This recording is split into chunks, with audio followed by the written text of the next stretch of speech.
You're fulfilling your true purpose if you commit your life to the highest advantage of others. I wrote Rich Dad, Poor Dad because I'm serving a mission to serve my fellow human beings.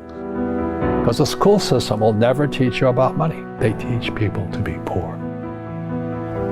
Poor people say, I can't afford it, I can't do that, I don't have time, because it's an escape.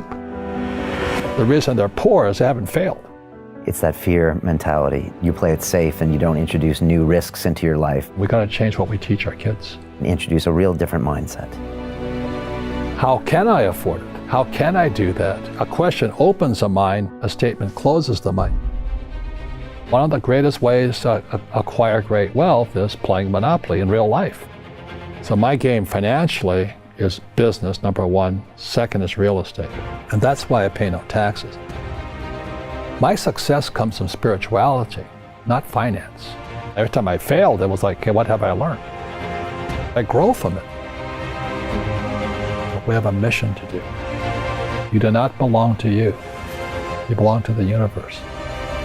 What does God want done that I might be able to lend a hand at doing? I don't think God likes people being poor. Being an entrepreneur, I was in the rock and roll industry. And back in the 80s, I started studying with a man named Dr. R. Buckminster Fuller, best known for the geodesic dome. So in '67, I hitchhiked from New York City to Montreal, Canada, to see Expo 67. And Buckminster Fuller's dome was the U.S. pavilion there. So Expo 67 was the World's Fair on the Future, and Fuller was a futurist. But I didn't meet him there, and then back in 1981, I finally met him in Kirkwood, California, on a seminar called The Future of Business.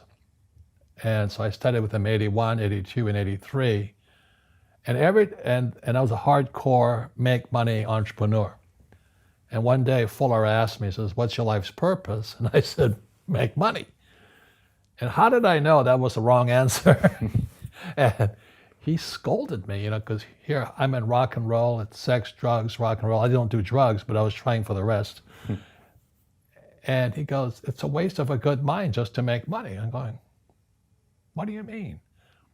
He says, I thought we were supposed to make money. And he just challenged my paradigm, the way I looked at world and the business. He says, and I cover this in Fake, and the question he asked me, he says, why don't you do what God wants you to do? I went, what? He says, look, humanity is evolving. And you have to ask yourself, what does God want done? Not what Robert Kiyosaki wanted done. What does God want done?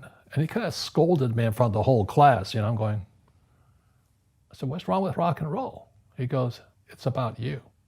It's your passion, but it's not God's purpose. I'm not really religious, I'm not pumping that. So the question, I had to ask myself, what does God want done in the evolution of life? And it came to me, I don't think God wants people to be poor. And today in the world, America especially, is this gap between the rich and everybody else. And I know the game of the rich. My rich dad taught me, you know it because you're the banker. The game the bankers and the rich play is different than what they teach you in school. And that's the story of Rich Dad, Poor Dad. My poor dad, PhD, stands for poor, helpless, and desperate. They don't know anything about money. And they're teaching our kids. And my rich dad was an entrepreneur who never finished school. I grew up in Hawaii. So all of the pieces of the puzzle, when Fuller scolded me back in '83, the pieces of the puzzle and my life started to come together. And I understood what he was saying then. He says, well, maybe we should stop ripping people off. It might be a good thing. And, a question I ask all over the world, what does school teach you about money? And the answer is nothing.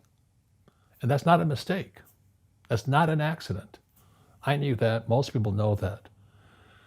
But the way to keep the poor and middle class working hard is never teach them what the rich know. So if you read Rich Dad, Poor Dad, which came out in 1997, it's what the rich teach their kids about money, the poor and middle class do not. And so, and I had already retired. I made enough money at 47, so I didn't have to work again for the rest of my life. And I said, now what do I do with the rest of my life? And so that's when I came out with Rich Dad, Poor Dad, the cash flow game, because poverty hurts. I mean, I don't like it.